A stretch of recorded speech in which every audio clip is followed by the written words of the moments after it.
जय श्री कृष्ण, राधे राधे। आप सभी का हमारे YouTube चैनल श्री कृष्ण दीवानी में हार्दिक स्वागत है। आज पूर्णिमा के शुभ अवसर पर हम सब सुनेंगे श्री सत्यनारायण भगवान की कथा। सभी बोलिए सत्यनारायण भगवान की जय। एक समय नैमिषारण्य तीर्थ में शौनक आदि 88,000 ऋषियों ने श्री सूत जी से पूछा कि हे प्रभु, इस कलयुग में वेद विद्या के रहित मनुष्यों को प्रभु भक्ति किस प्रकार से मिलेगी तथा उनका उद्धार कैसे होगा। हे मुनि श्रेष्ठ, कोई ऐसा तप बतलाइए जिससे थोड़े समय में ही पुण्य प्राप्त हो जाए तथा मनवांछित फल मिले। वह कथा सुनने की हमारी तीव्र इच्छा है। यह सुनकर सर्वशास्त्र के ज्ञाता श्री सूत जी उनसे बोले कि हे वैष्णवों में पूज्य, आप सबने प्राणियों के हित की बात पूछी है, अतः मैं उस श्रेष्ठ व्रत को आप लोगों को बताऊंगा जिस व्रत को नारद जी ने लक्ष्मी नारायण जी से पूछा था और लक्ष्मीपति जी ने मुनि श्रेष्ठ नारद जी से कहा था। सो सब आप ध्यान पूर्वक सुनिए। एक समय योगीराज नारद जी दूसरों के हित की इच्छा से अनेक लोकों में घूमते हुए मृत्यु लोक में आ पहुंचे। यहाँ अनेक योनियों में जन्मे हुए प्रायः सभी मनुष्यों को अपने कर्मों के द्वारा अनेकों दुखों से पीड़ित देखकर उन्होंने सोचा कि किस यत्न के कारण से निश्चय ही मानवों के दुखों का नाश हो सकेगा। ऐसा मन में सोचकर नारद जी विष्णु लोक को गए। वहां श्वेत वर्ण और 4 भुजाओं वाले देवों के ईश नारायण का, जिनके हाथों में शंख, चक्र, गदा और पद्म थे तथा वरमाला पहने हुए थे, उनको देखकर नारद जी उनकी स्तुति करने लगे और बोले कि हे भगवान, आप अत्यंत शक्ति से संपन्न हैं। मन और वाणी भी आपको नहीं पा सकती। आपका आदि मध्य अंत नहीं है। निर्गुण स्वरूप सृष्टि के कारण भक्तों के दुखों को नष्ट करने वाले हो आप। आपको मेरा नमस्कार है। नारद जी से इस प्रकार की स्तुति सुनकर भगवान विष्णु उनसे बोले, हे मुनि श्रेष्ठ नारद, आपके मन में क्या है? आपका किस काम के लिए आगमन हुआ है? आप निसंकोच कहिए। तब नारद जी विष्णु जी से बोले कि मृत्युलोक में सब मनुष्य जो अनेक योनियों में पैदा हुए हैं, अपने अपने कर्मों के द्वारा अनेक प्रकार के दुखों से दुखी हो रहे हैं। हे नाथ, मुझ पर आप दया रखते हो तो मुझे बताइए कि उन मनुष्यों के सब दुख थोड़े से ही प्रयत्न से कैसे दूर हो सकते हैं। यह सुनकर श्री भगवान जी बोले कि हे नारद, मनुष्यों की भलाई के लिए तुमने बहुत ही अच्छी बात पूछी है, जिसके करने से मनुष्य मोह से छूट जाता है। वही बात मैं तुमसे कहता हूँ, सुनो। स्वर्गलोक और मृत्युलोक दोनों में ही पुण्य देने वाला एक दुर्लभ उत्तम व्रत है। आज मैं प्रेमवश होकर तुमसे कहता हूँ, श्री सत्यनारायण भगवान का यह व्रत अच्छी तरह विधान पूर्वक करते हुए मनुष्य तुरंत ही यहाँ सुख भोग कर मरने पर मोक्ष को प्राप्त होता है। श्री भगवान के ये वचन सुनकर नारद जी उनसे बोले कि इस व्रत का फल क्या है, क्या विधान है इस व्रत का, किसने यह व्रत किया था और किस दिन यह व्रत करना चाहिए, सब आप विस्तार से कहिए। तब भगवान बोले कि हे नारद, दुख व शोक आदि को दूर करने वाला, धन धान्य को बढ़ाने वाला, सौभाग्य तथा संतान को देने वाला यह व्रत सब स्थानों पर विजय करने वाला है। भक्ति और श्रद्धा के साथ किसी भी दिन मनुष्य श्री सत्यनारायण की शाम के समय ब्राह्मणों और बंधुओं के साथ धर्मपरायण होकर पूजा करे। भक्ति भाव से नैवेद्य, केले का फल, घी, दूध और गेहूं का चूर्ण सवाया ले। गेहूं के अभाव में सांठी का चूर्ण ले। शक्कर तथा गुड़ लेकर और सब भक्षण योग्य पदार्थ जमा करके भगवान को अर्पित करे तथा बंधु बांधवों के सहित ब्राह्मणों को भोजन कराए। उसके बाद स्वयं भी भोजन करे। नृत्य, गीत आदि का आचरण करके श्री सत्यनारायण भगवान का स्मरण करता हुआ उस समय को व्यतीत करे। इस तरह व्रत करने पर मनुष्य की इच्छा निश्चय ही पूर्ण होती है। विशेषकर कलिकाल में मृत्युलोक में यह मोक्ष का सरल उपाय है। इति श्री सत्यनारायण व्रत कथा का प्रथम अध्याय संपूर्ण। श्रीमन्नारायण नारायण नारायण, भजमन नारायण नारायण नारायण। दूसरा अध्याय। सूत जी बोले, हे ऋषियों, जिसने पहले समय में इस व्रत को किया है उसका इतिहास तुमसे कहता हूँ। ध्यान से सुनो। सुंदर काशीपुरी नगरी में एक अत्यंत निर्धन ब्राह्मण रहा करता था। वह ब्राह्मण भूख प्यास से बेचैन हुआ नित्य पृथ्वी पर घूमता रहता था। ब्राह्मणों से प्रेम करने वाले भगवान ने ब्राह्मण का रूप धारण करके उसके पास जाकर उससे आदर पूर्वक पूछा कि हे विप्र, नित्य दुखी हुआ पृथ्वी पर क्यों घूमता है? तब वह दीन ब्राह्मण बोला कि मैं निर्धन ब्राह्मण हूँ, भिक्षा के लिए पृथ्वी पर फिरता हूँ। यदि आप इसका कोई उपाय जानते हो तो कृपा करके मुझसे कहो। यह सुनकर वृद्ध ब्राह्मण का वेश धारण किए हुए भगवान उससे बोले कि सत्यनारायण भगवान मनोवांछित फल देने वाले हैं, इसलिए हे विप्र, तुम उनका पूजन करो, जिसके करने से मनुष्य सब दुखों से मुक्त होता है। ब्राह्मण को व्रत का सारा विधान बतलाकर बूढ़े ब्राह्मण का रूप धारण करने वाले श्री सत्यनारायण भगवान वहां से अंतर्ध्यान हो गए। अब वह निर्धन ब्राह्मण सोचने लगा कि जिस व्रत को वृद्ध ब्राह्मण ने मुझे बतलाया है, मैं उसी व्रत को करूंगा। यह निश्चय करने पर उसे रात में नींद नहीं आई। वह सवेरे उठकर सत्यनारायण भगवान के व्रत का निश्चय करके भिक्षा के लिए चल पड़ा। उस दिन उसको भिक्षा में बहुत सा धन मिला, जिससे कि बंधु बांधवों के साथ उसने श्री सत्यनारायण का व्रत किया। इस व्रत को करने से वह विप्र सब दुखों से छुटकर अनेक प्रकार की संपत्तियों से युक्त हुआ। उस समय से वह विप्र हर मास इस व्रत को करने लगा। तरह से सत्यनारायण भगवान के व्रत को जो भी करेगा वह सब पापों से छुटकर मोक्ष को प्राप्त होगा। आगे जो पृथ्वी पर श्री सत्यनारायण भगवान का व्रत करेगा वह मनुष्य सब दुखों से छूट जाएगा। हे ऋषियों, इस तरह नारद जी से नारायण जी का कहा हुआ यह सत्यनारायण व्रत मैंने तुमसे कहा। हे विप्रो, मैं अब और क्या कहूँ? तब ऋषि बोले कि हे मुनिवर, संसार में उस विप्र से सुनकर और किस किस ने इस व्रत को धारण किया, हम वह सब सुनना चाहते हैं। इसके लिए हमारे मन में अपार श्रद्धा है। यह सुनकर सूत जी बोले कि हे मुनियों, जिसने इस व्रत को किया वह तुमसे कहता हूँ सुनो। एक समय वह विप्र धन और ऐश्वर्य के अनुसार बंधु बांधवों के साथ व्रत करने को तैयार हुआ। उसी समय एक लकड़ी बेचने वाला बूढ़ा आदमी वहां आया और बाहर लकड़ियों को रखकर विप्र के मकान में गया। प्यास से दुखी लकड़हारा उनको व्रत करते हुए देखकर उस विप्र को नमस्कार करके कहने लगा कि यह आप क्या कर रहे हैं और इसको करने से क्या फल मिलता है, कृपा मुझे भी बताइए। यह सुनकर उस ब्राह्मण ने कहा कि सब मनोकामनाओं को पूर्ण करने वाला यह श्री सत्यनारायण भगवान का व्रत है।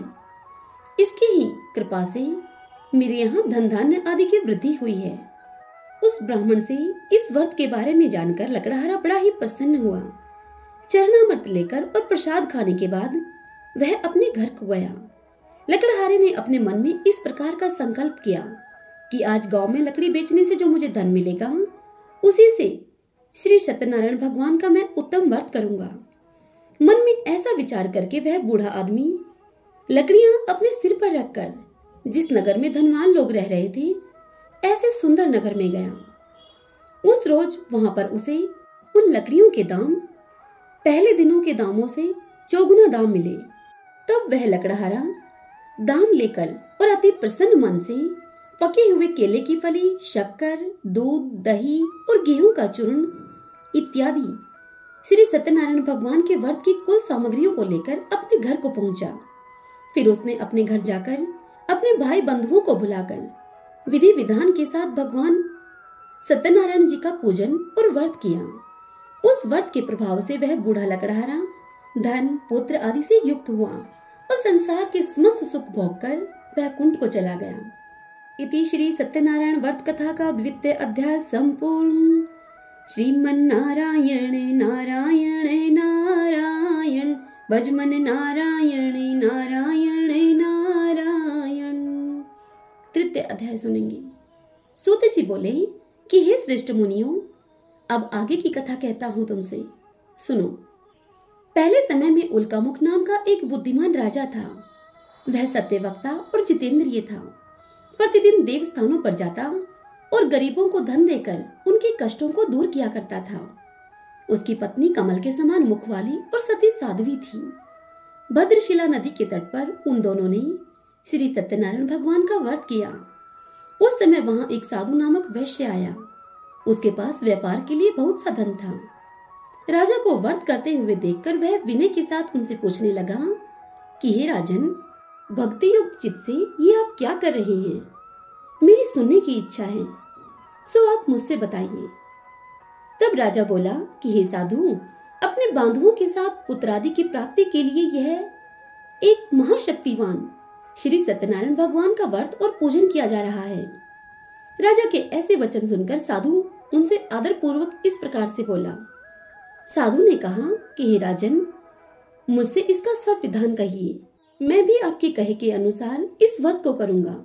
मेरी भी कोई संतान नहीं है, इस व्रत को मैं करूंगा तो मुझे भी संतान अवश्य ही मिलेगी। राजा से सारा विधान पूछकर और सुनकर व्यापार से निवृत्त होकर वह साधु आनंद के साथ अपने घर गया। साधु ने अपनी पत्नी से संतान देने वाले उस उत्तम व्रत का वर्णन सुनाया और उससे कहा कि जब मेरे संतान होगी तब मैं इस व्रत को करूंगा। साधु ने ऐसे वचन अपनी पत्नी लीलावती से कही। एक दिन उसकी पत्नी लीलावती पति के साथ आनंदित होकर सांसारिक धर्म में प्रवृत्त होकर श्री सत्यनारायण भगवान की कृपा से गर्भवती हो गई तथा 10वें महीने में उसके एक सुंदर कन्या का जन्म हुआ। दिनों दिन वह इस तरह बढ़ने लगी कन्या जैसे कि शुक्ल पक्ष का चंद्रमा बढ़ता है। कन्या का नाम कलावती रखा गया। जब संतान पैदा हो गई, उसका नामकरण हो गया, तब लीलावती ने मीठे शब्दों में अपने पति से कहा कि जो आपने संकल्प किया था कि सत्यनारायण भगवान का मैं व्रत करूंगा, अब आप उस व्रत को करिए। तब यह सुनकर वह साधु बोला कि हे प्रिय, इसके विवाह पर मैं यह व्रत करूंगा। इस प्रकार अपनी पत्नी को आश्वासन देकर वह साधु नगर को चला गया। अब कलावती पितृगृह में रहती हुई दिनों दिन वृद्धि को प्राप्त हो गई। साधु ने जब नगर में सखियों के साथ अपनी पुत्री को देखा तो तुरंत ही दूत को बुलाकर उससे कहा कि पुत्री के लिए कोई सुयोग्य वर देख कर लाओ। साधु की आज्ञा को पाकर दूत कंचन नगर में जा पहुंचा और वहां वह देखभाल करके लड़की के लिए सुयोग्य फाणिक पुत्र को ले आया। उस सुयोग्य लड़के को देखकर साधु ने अपने बंधु बांधवों के सहित प्रसन्नचित होकर अपनी पुत्री का विवाह उसके साथ संपन्न कर दिया। किंतु दुर्भाग्य से विवाह के समय भी उस व्रत को वह करना भूल गया। तब श्री भगवान उस पर क्रोधित हो गए और उन्होंने श्राप दिया कि तुम्हें दारुण दुख प्राप्त होगा। अपने कार्य में कुशल वह साधु नामक बनिया अपने जमाता के साथ समुद्र के समीप ही स्थित रतनसारपुर नामक एक नगर में गया और वहां जाकर उन दोनों ससुर जमाई ने चंद्रकेतु राजा के उस नगर में व्यापार करना शुरू कर दिया।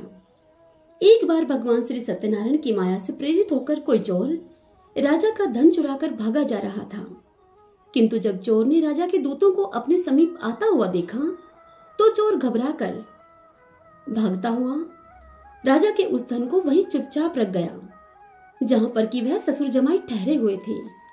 जब दूतों ने उस साधु नामक वैश्य के पास राजा के धन को रखा हुआ देखा तो उन दोनों ससुर और जमाई को पकड़कर राजा के पास ले जाकर वह दूत बोले कि महाराज, हम इन दोनों चोरों को पकड़ कर लाए हैं, अब हमें क्या करना है, हमें आज्ञा दीजिए।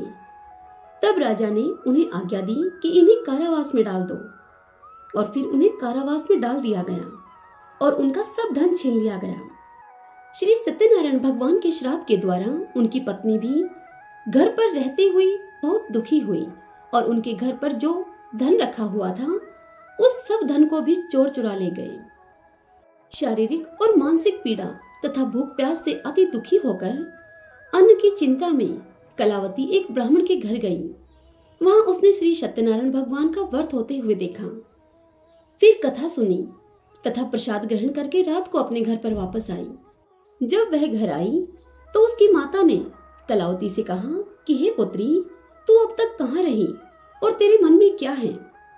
तब वह कलावती बोली कि हे माता, मैंने एक ब्राह्मण के घर में श्री सत्यनारायण भगवान का व्रत देखा है। कन्या के ये वचन सुनकर लीलावती भगवान के पूजन की तैयारी करने लगी और कहा कि हम भी यह व्रत करेंगे। लीलावती ने परिवार और बंधुओं के सहित श्री सत्यनारायण भगवान का पूजन किया और भगवान से यह वर मांगा कि मेरे पति और दामाद शीघ्र ही आ जाएं। इसी के साथ यह प्रार्थना भी की कि हम सबका अपराध आप क्षमा करो। श्री सत्यनारायण भगवान इस वर से संतुष्ट हो गए और राजा चंद्रकेतु को स्वप्न में भगवान ने दर्शन देकर उनसे कहा कि हे राजन, दोनों वैश्यों को प्रातःकाल ही छोड़ दो और उनका सारा धन जो तुमने ले लिया है वह धन उन्हें वापस दे दो, नहीं तो मैं तुम्हारा समस्त धन, राज्य, पुत्र आदि सब नष्ट कर दूंगा। राजा से ऐसा कहकर भगवान सत्यनारायण राजा के स्वप्न से अंतर्ध्यान हो गए। प्रातःकाल राजा चंद्रकेतु ने सभा में अपना स्वप्न सुनाया सभी को। फिर दोनों वाणिक पुत्रों को राजा ने कैद से मुक्त करके अपनी सभा में बुलाया। दोनों ने आते ही राजा को नमस्कार किया। तदंतर राजा ने अपने मीठे वचनों से उनसे कहा कि हे महानुभावों, भाग्यवश ऐसा कठिन दुख तुम्हें प्राप्त हुआ है, अब तुम्हें कोई भय नहीं है। ऐसा कहकर राजा ने उनको नए नए वस्त्र आभूषण पहनाए और उनका जितना भी धन लिया था राजा ने उससे दुगना धन देकर उन्हें आदर से विदा किया। दोनों वैश्य अपने घर को चल दिए। इति श्री सत्यनारायण व्रत कथा का 3रा अध्याय संपूर्ण। श्रीमन्नारायण नारायण हरि हरि, भजमन नारायण नारायण हरि हरि। 4th अध्याय सुनेंगे। सूत जी बोले कि हे ऋषियों, वैश्य ने मंगलाचार करके यात्रा अपनी आरंभ की और अपने नगर को चल दिए। उनके थोड़ी दूर निकलने पर ही दंडी वेशधारी श्री सत्यनारायण भगवान ने उनसे पूछा कि हे साधु, तेरी नाव में क्या है? यह सुनकर अभिमानी वाणिक अर्थात हंसता हुआ वह साधु नामक वैश्य इस प्रकार से बोला कि हे दंडी, आप क्यों पूछ रहे हैं? क्या धन लेने की इच्छा है आपकी? मेरी नाव में तो केवल बेल और पत्ते भरे पड़े हैं। वैश्य का यह कठोर वचन सुनकर श्री भगवान ने उससे कहा कि तुम्हारा वचन सत्य हो। और इस प्रकार से कहकर वह दंडी वेशधारी भगवान वहां से दूर चले गए और कुछ दूर जाकर समुद्र के किनारे पर बैठ गए।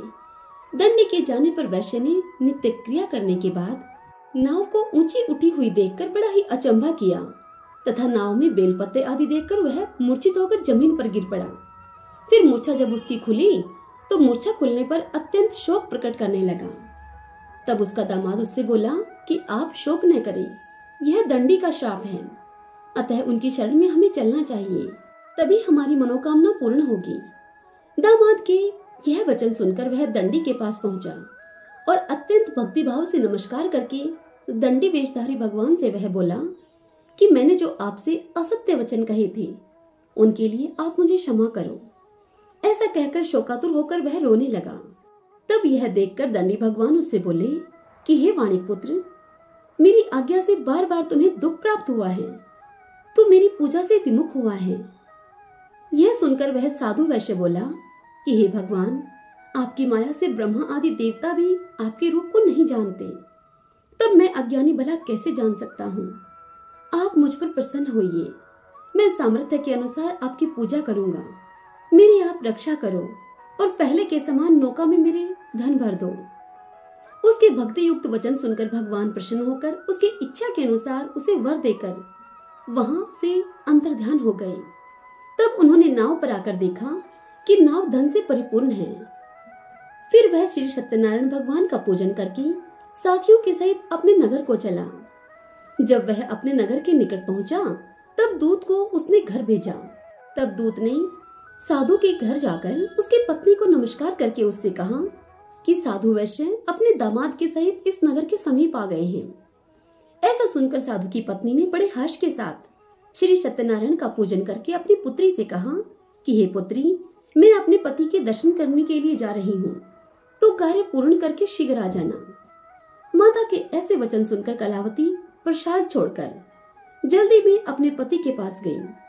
प्रसाद की अवज्ञा के कारण श्री सत्यनारायण भगवान ने रुष्ट होकर उसके पति को नाव के सहित पानी में डुबो दिया।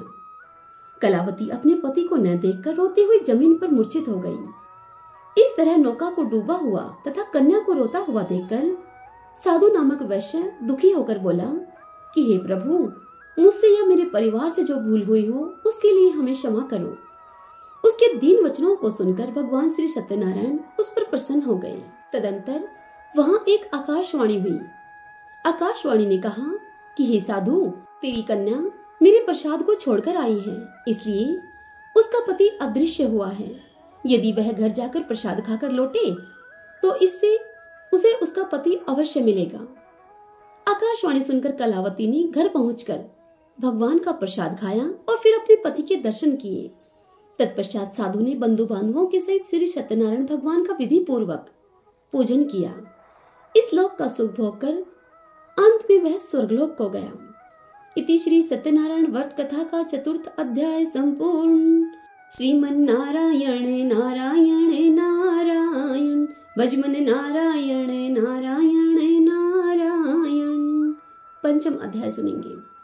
सूत जी बोले कि हे ऋषियों, मैं और भी कथा कहता हूँ, सुनो। प्रजापालन में लीन तुंगध्वज नामक एक राजा था। उसने भी भगवान का प्रसाद त्याग कर बहुत दुख पाया। एक समय वन में जाकर वन के पशुओं को मारकर बड़ के पेड़ के नीचे आया। वहां उसने ग्वालों को भक्ति भाव से बांधवों के सहित श्री सत्यनारायण जी का पूजन करते हुए देखा, किंतु फिर भी वह राजा वहां नहीं गया। अभिमानवश उसने नहीं नमस्कार किया। जब ग्वालों ने श्री भगवान का प्रसाद उसके सामने रखा तो वह प्रसाद त्याग कर अपनी नगरी को चला गया। वहां नगरी में पहुंचकर उसने अपना सब कुछ नष्ट हुआ पाया। तब वह जान गया कि यह सब भगवान ने किया है। तब वह विश्वास करके ग्वालों के पास गया और विधि पूर्वक पूजन करके प्रसाद खाया। तो श्री सत्यनारायण भगवान की कृपा से राजा के राज्य में सब कुछ पहले जैसा ही हो गया। फिर दीर्घ काल तक सुख भोग कर वह राजा मृत्यु होने पर स्वर्गलोक को गया। जो मनुष्य इस परम दुर्लभ व्रत को करेगा, भगवान की कृपा से उसे धन धान्य की प्राप्ति होगी। निर्धन को धन मिल जाता है और बंधी बंधन से मुक्त होकर निर्भय हो जाता है। संतानहीनों को संतान की प्राप्ति होती है तथा सब मनोरथ पूर्ण होकर अंत में वह मनुष्य बैकुंठ धाम को जाता है। हे ऋषियों, जिन्होंने पहले इस व्रत को किया है, अब उनके दूसरे जन्म की कथा कहता हूँ। वृद्ध शतानंद ब्राह्मण ने सुदामा का जन्म लेकर मोक्ष को पाया। लकड़हारे ने अगले जन्म में निषाद बनकर मोक्ष प्राप्त किया। उल्कामुख नाम का जो राजा था, उसने अगले जन्म में राजा दशरथ होकर वैकुंठ को प्राप्त किया। साधु नाम के वैश्य ने मोरध्वज बनकर अपने पुत्र को आरे से चीरकर मोक्ष को प्राप्त किया। महाराज तुंगध्वज ने स्वयंभू होकर भगवान में भक्ति युक्त होकर कर्म करके मोक्ष प्राप्त किया। इति श्री सत्यनारायण व्रत कथा का 5th अध्याय संपूर्ण। श्रीमन्नारायण नारायण नारायण भजमन नारायण नारायण नारायण। सत्यनारायण भगवान की कथा संपूर्ण हुई। आइए अब हम सब मिलकर आरती करते हैं। ओम जय लक्ष्मी रमणा स्वामी, जय लक्ष्मी रमणा सत्यनारायण स्वामी, जनपातक हरिणा। ओम जय लक्ष्मी रमणा रत्न जड़ित सिंहासन, अद्भुत छवि राजी, नारद करत निराजन, घंटा ध्वनि बाजी। ओम जय लक्ष्मी रमणा प्रकट भई कलि कारण, द्विज को दर्श दियो, बूढ़ो ब्राह्मण बन कर कंचन महल कियो। ओम जय लक्ष्मी रमणा दुर्बल भील कठारो, जिन पर कृपा करी, चंद्रचूड़ एक राजा, तिनकी विपत्ति हरी। ओम जय लक्ष्मी रमणा वैश्य मनोरथ पायो, श्रद्धा तज दीनी, सो फल भोग्यो प्रभु जी, फिर स्तुति कीनी।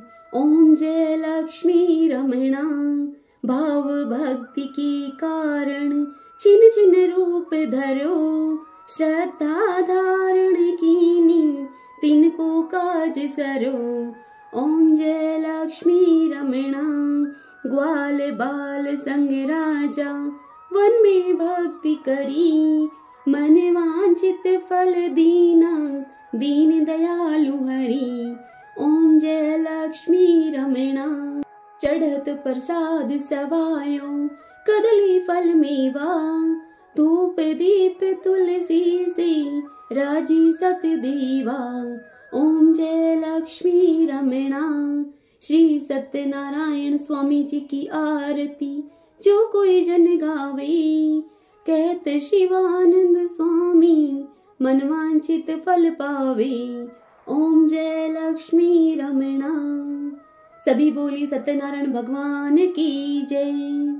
आपको यह कथा कैसी लगी? इस वीडियो को लाइक करके और कमेंट बॉक्स में सत्यनारायण भगवान की जय लिखकर अवश्य बताइए।